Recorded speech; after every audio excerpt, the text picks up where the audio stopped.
All right. We are live. Hi. Thanks, Jason, for joining us today. And for those listening in, welcome to this week's edition of All Things Tech Leadership, where we normally invite leaders from product, engineering, and cybersecurity to talk about their experiences and share their wisdom with us.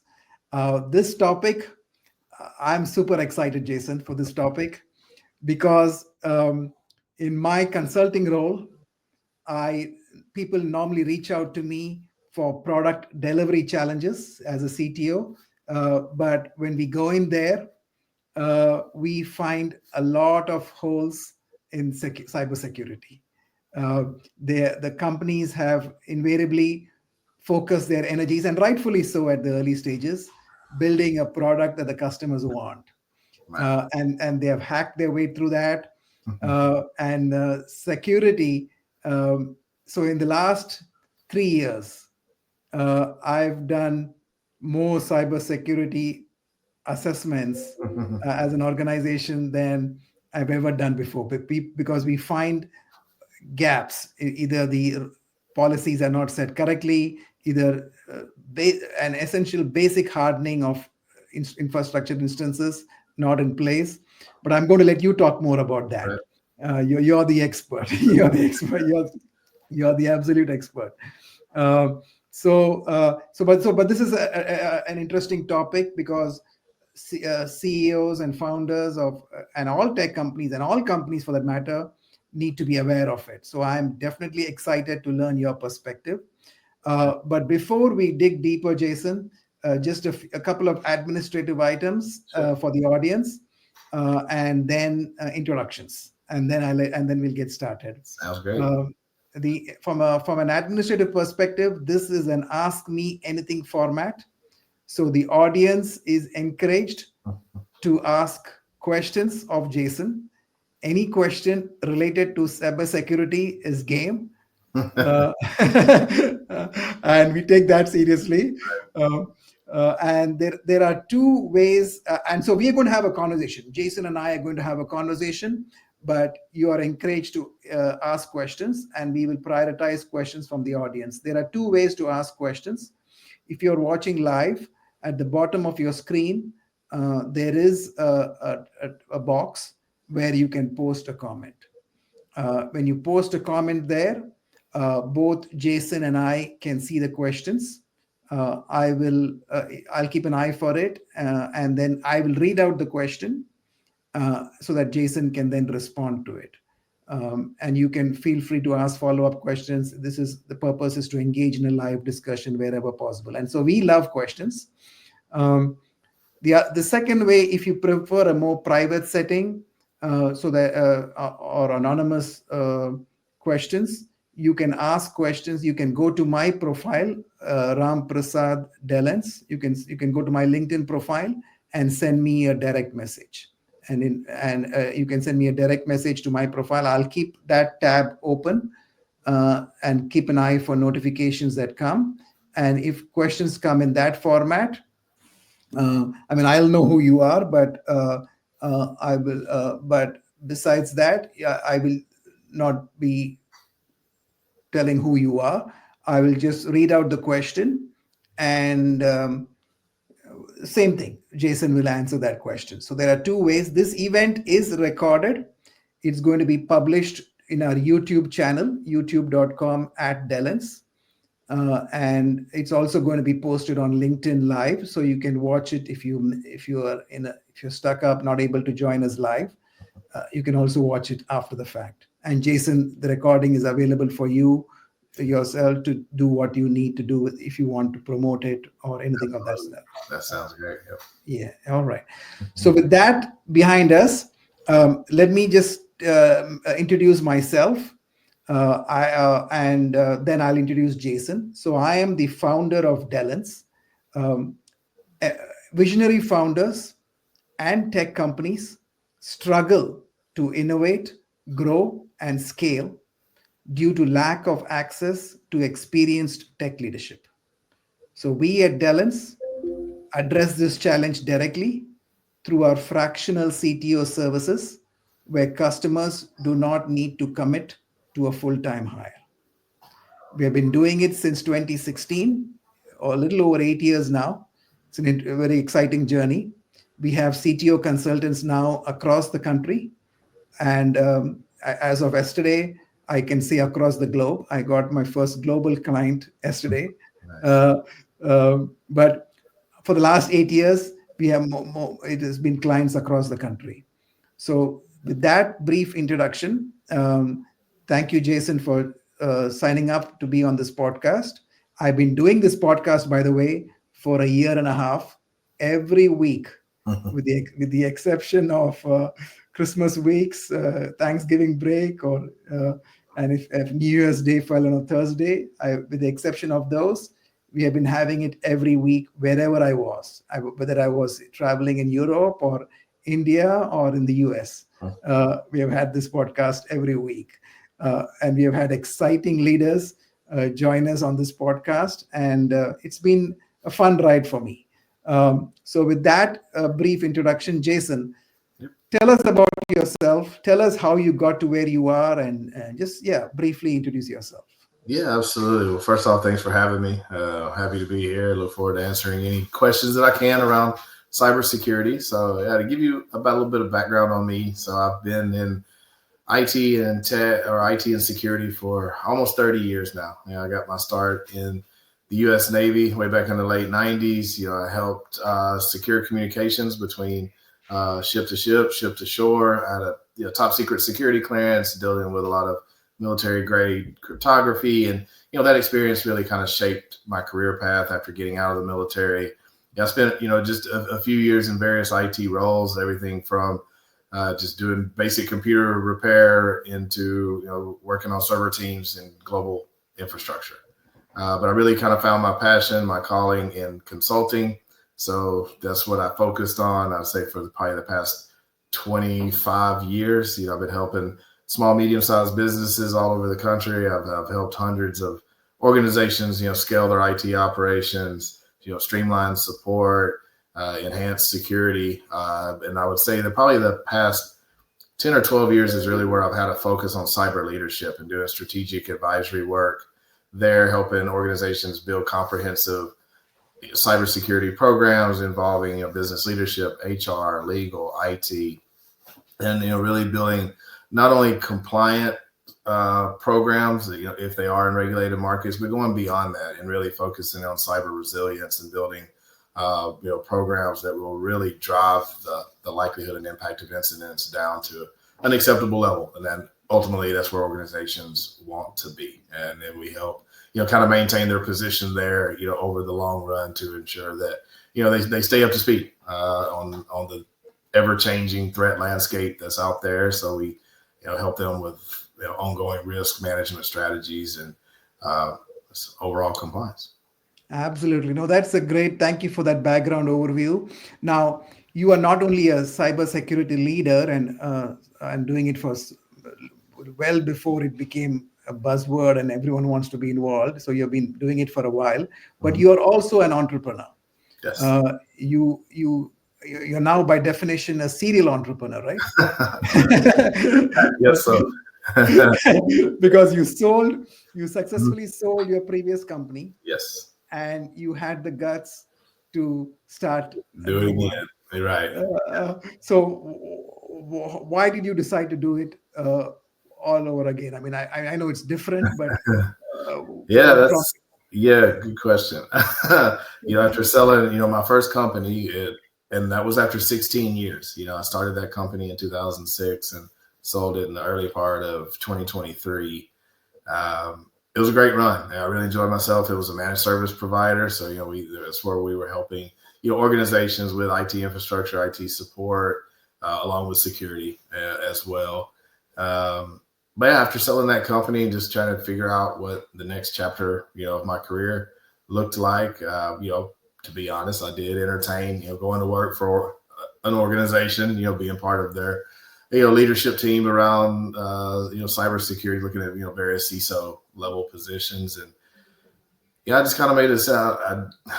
I guess I had been on my own for so long with that previous company. I just couldn't really see myself working for another organization. So I thought I could take, this idea and this business model, around just purely doing strategic advisory, risk mitigation, compliance services, um, and build something, cool and valuable to companies out there.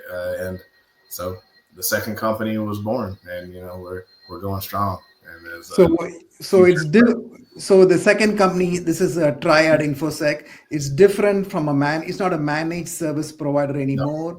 It's no, a it's not. I mean, right. your traditional managed service provider, they do a lot around cybersecurity. It's really on the technical side, with security stacks. If you look at, EDR, MDR, SIM, backups, encryption, all those things is what an MSP would traditionally do, which is absolutely critical. It's the most critical part.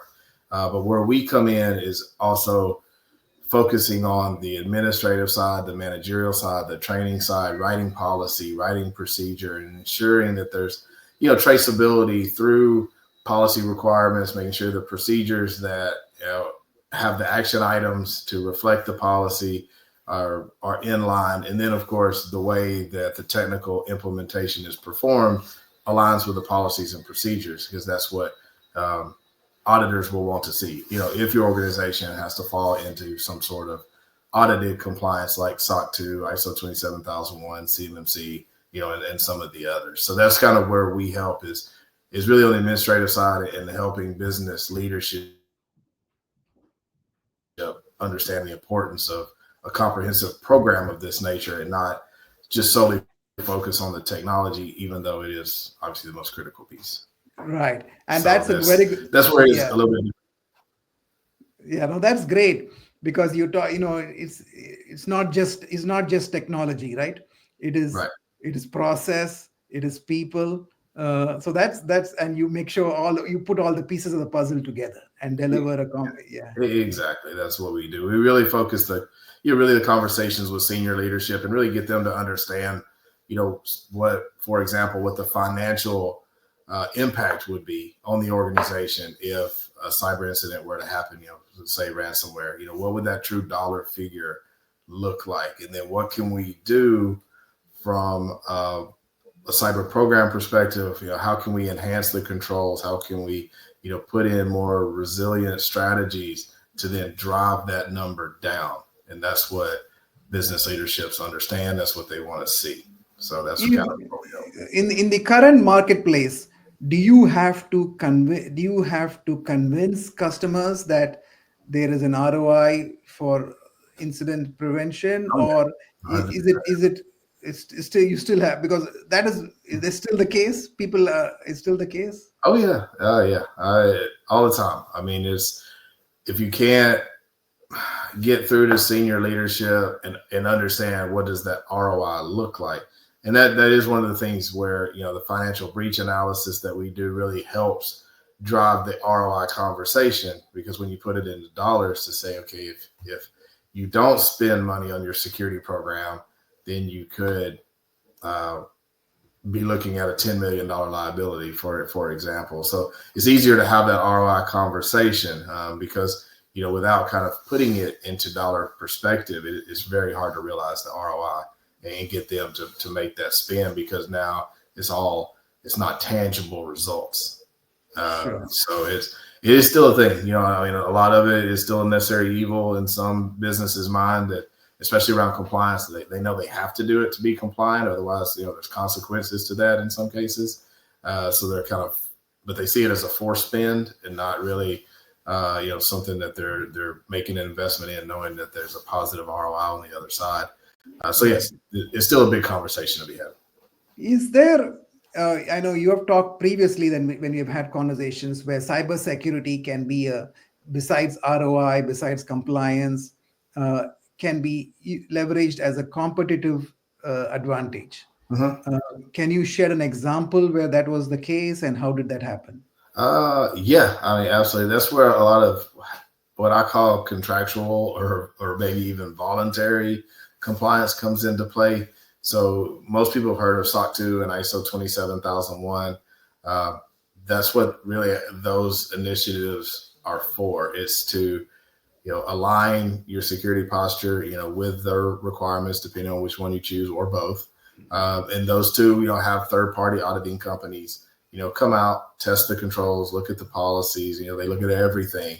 And if your, posture and all your processes are, meet the requirements, then they will, give you the compliance report or the certification. And that does help from a marketability standpoint, because with third-party risk management on the rise and more companies are doing vendor due diligence, then if you are in the market and your potential customers want to see that seriousness about cybersecurity and how you're going to protect their data, having the SOC 2, type 2 report, or having the ISO 27001 certification can help you, separate yourself from competitors who haven't made that investment. Absolutely. Yes, and it's really predominant in the SaaS market, because of most, SaaS platforms are, hosting information or processing information for organizations. So organizations should want that SaaS vendor to be able to prove that they're taking care, of your data appropriately, and that's where those come into play. Absolutely. And some customers may require that their vendors be certified. Yeah, So absolutely. Yeah, as and a, I work with organizations to build those processes, is to build in perfect. third-party risk management and how to approach, their vendors and ask the right questions and request the right information to show that their vendors are doing the right thing, so you can kind of protect that supply chain. Got it. So there's a question from Scott Pfeiffer. Thank you for your question. How do you demonstrate ROI? He's gone on to add a comment from logs showing blocked attacks, alerts, and timing, or something else. So how do you demonstrate ROI is the question. Um, you can through a lot of different measures. It takes a lot of reporting to show ROI. I mean, the biggest one is, not having any incidents. I mean, that's number one. So you're protecting the financial. So the investment is working. But kind of going back to what I was talking about with the financial breach analysis, there's ways where you can show if there's an investment in advanced controls and identity management, how that reduces the likelihood and additionally reduces the impact if something were to happen. Because again, nothing is bulletproof out there. But if you can reduce those, then that overall liability, you can watch that decrease. And then that goes into a whole cybersecurity insurance play. That's probably a whole nother conversation to get deep into cyber insurance. But that's really how you kind of gauge the ROI, and looking at KPIs on your program. Are people doing the training? Are you trending up in people clicking on phishing links when you do your phishing simulations? And the investment made in your training program. That's how you gauge positive results. Is the there's no repeat offenders. There's the training is working because people are sending all the suspected phishings to IT, to investigate and block. So a lot of it is not really. There's a lot of financial ROI, but then there's just a lot of progress to show that the program is working, through certain KPI tracking. Fantastic. Thank you. Thank you for that. Now, you have been in the business for, like you said, 25, 30 years or so, All approximately, a long time. When you started in cybersecurity after your US Navy uh, roles, when you started in the industry as a cybersecurity expert, or not, however you started off, what has changed from that time to now? What do you see are the significant changes? Uh, just the complexity of managing the risk. And for us that have been in the industry, for this long, we can all remember the days of where just a firewall and some basic antivirus was really all you needed. There might have been little browser hijacks that caused pop-ups, but it really wasn't anything too crazy going on. But over time, when ransomware was introduced and other, type threats, business email compromise, became more and more of a threat, which introduced, wire fraud. It was really when these bad actors figured out that they could monetize these attacks, through, exploiting people into, clicking the wrong thing, downloading the wrong attachment. And that's where obviously ransomware and the wire fraud. So when things got monetized, that's when everything got harder and harder to keep up with. So, the measures it takes now versus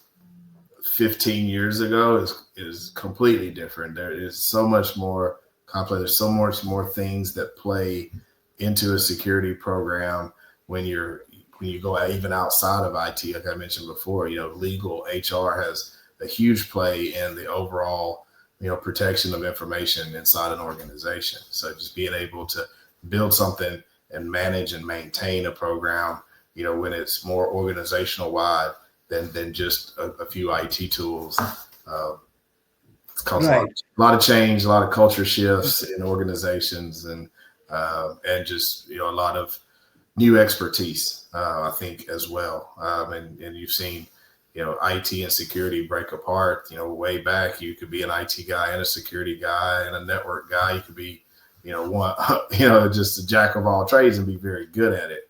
It's just not the case anymore. Everything is so complex now. There's very definitive lines within technology and the routes you can take in your career, and even those routes, like network, servers, security, are even broken into more lanes, kind of inside there. So just really just having that understanding is what's become more complex, I would say. Yeah, and that's a very timely comment, because I just got a question on my inbox. And the question is, I am a network administrator for the past, and I'm just reading out the question, for the past 10 years. I want to break into cybersecurity.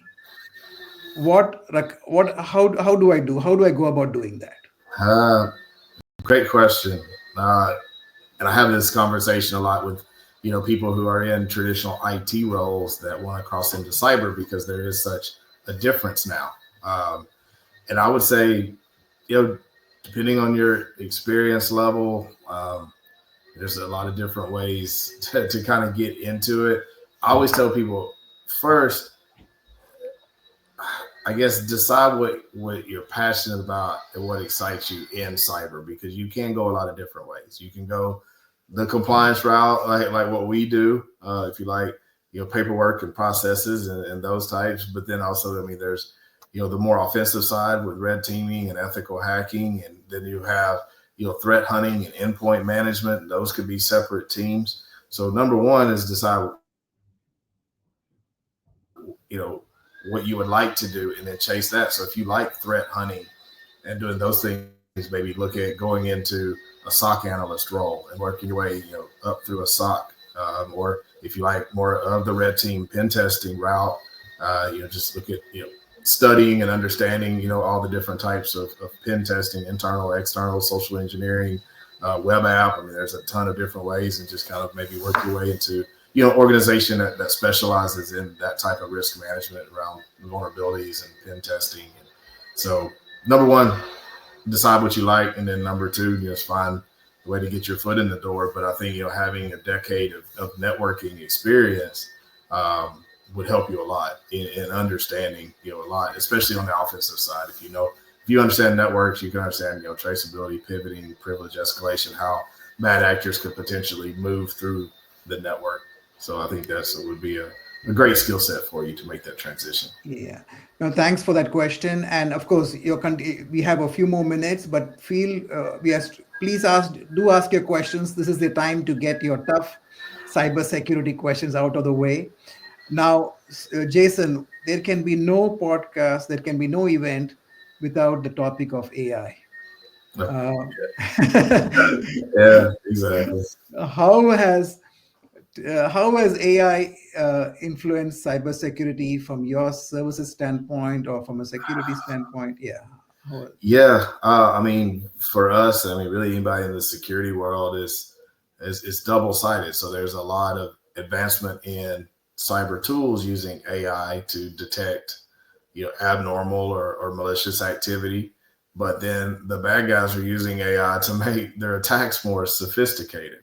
They're cleaning up, phishing emails. They're a lot of the traditional red flags in a phishing email are no longer red flags because AI has helped clean those things up, like Yeah. grammatical errors and other things, and just the speed of things. It's just AI has a lot, and it is a big focus, for us. And I speak on it a lot. I'm actually speaking about AI risk management and governance at a conference next month, and that's really where I try to help organizations is looking at AI acceptable use. Are you going to allow AI into your organization? If so, how are you going to govern that use? How are you going to control it?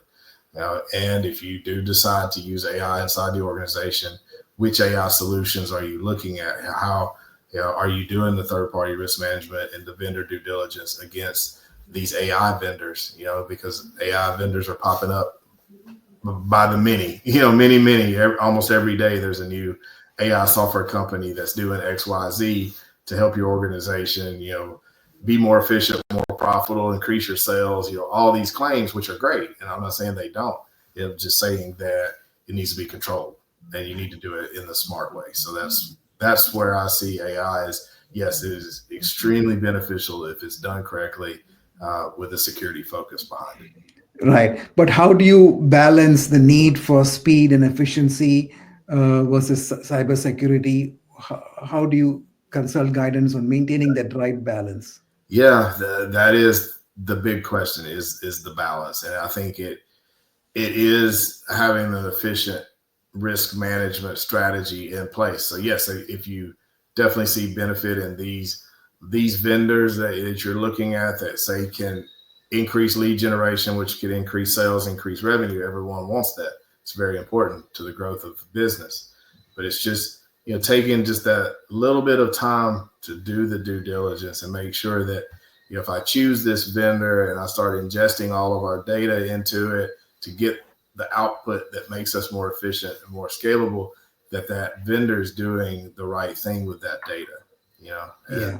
based on, what your kind of security policies are. Uh, so yes, I mean, speed to market, using it to get the benefits as quickly as possible is great, but you just have to be careful about it. Yeah. We have a question from Jonathan Rupert. Thanks, Jonathan, for your questions. What do you see as the top cyber threats in 2025? This is getting to present day moment, right? Yeah, I mean, I think it piggybacks off the AI conversation. I mean, that's what's coming down from all the threat intelligence and all the major cyber vendors out there is battling the bad actors' use of AI to have more sophisticated threats, ensuring that your safeguards are also using AI to keep up with those threats. So that's not going to change, and I think that sophistication is going to continue to manipulate humans because of the advancement of technology. So uh, I wouldn't say it's one of the top risk, or maybe it is lack of training. To be able to keep staff up to speed on these new uses of AI. We work with a great company that helps us train organizations on deep fake videos, voice cloning, a lot of social media, social engineering, type threats that are AI based, because that's on the rise because these bad actors are realizing, okay, well, phishing has been around for a long time. It's still effective, but a lot of companies can pick up on these phishing emails and protect organizations from falling, for the fish. So now we have to find new avenues to get in front of the humans because obviously humans are easier to manipulate than computers. So I think the major risk is AI sophistication, and then the bigger risk is not training your people to stay up to speed on the AI sophistication and how to slow down, stop, verify, but then have the technical safeguards in as compensating controls to stop anything that may come through. What is your yeah, there's a question from Isaac Perez. Thanks for the question, Isaac. How does cyber insurance work? How Yeah, much so time do we have? uh, 30 seconds. We have a 30-second overview. And yeah, I mean, obviously, I'm a huge proponent of cyber security insurance. It is a critical piece of your overall cyber program. We work heavily into that market with some great partners. I would say, to explain it in quick terms, is it will protect you against a lot of things that could rise up and have that financial liability in a cyber attack. It could be business interruption coverage, reputational damage coverage. It could be, exploit coverage, to cover ransomware fees. I will put this out. Cybersecurity insurance is absolutely critical, but even more critical than having it is ensuring that you have the right policy. So you have to be very careful on how you answer the questions, be very honest on the questionnaires, because that's the one thing, being non-truthful on the questionnaires and then end up having a incident could lead to, a claim denial. So ensuring that you have the right controls in place, the right safeguards in place, and to lower the insurance carrier's risk by providing you that policy is key. But also, when you're looking at policy options for the insurance carriers, you want to make sure that they're not sneaking in, sublimits that could have a constraint on the funds in certain types of cyber events. So my biggest suggestion is getting someone involved that really understands the insurance market and insurability for the organizations to ensure that proper policy is in place is absolutely critical. And there's a comment from Scott. Thanks, Scott.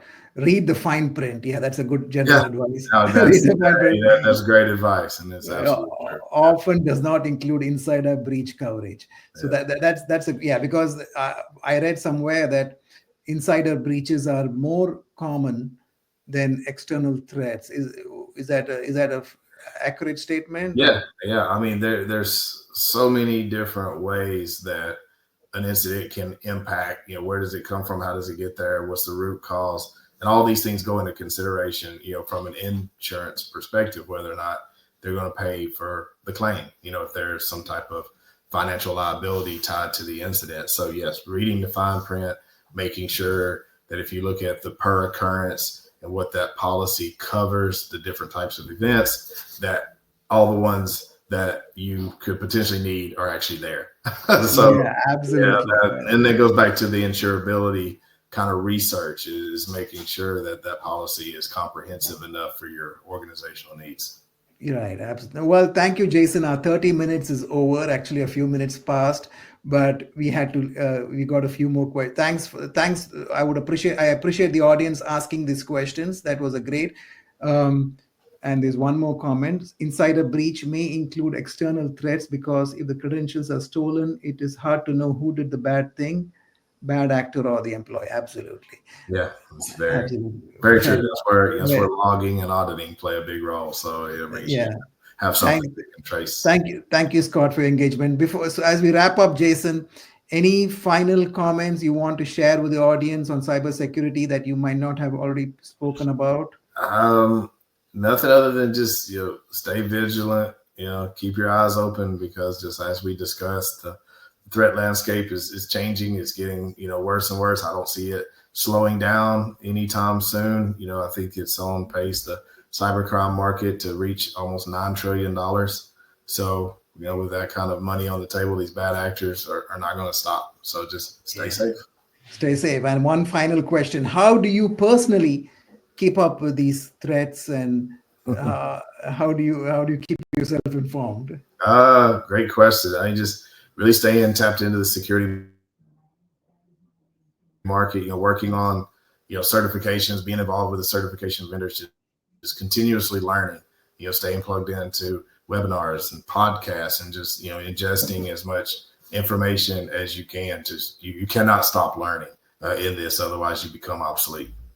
So just stay plugged into the right communities that are putting out the right information, and that's what I do. Absolutely. Well, thank you, Jason. There's a final comment from Isaac. Aha, I love it. Yes. Yeah. Thank you. So, thank you, Jason, for your responses. Thank you for all the audience members who engaged with us. It was 30 minutes went by real fast. I'm sure we can ask a few more questions, but and we'll do that next time. Jason, thanks for coming on. Appreciate it. Yeah, And thank you until for having me. yeah, absolutely. And until next time, have a great day. You too. Have a great day. Thanks, man. Thank you.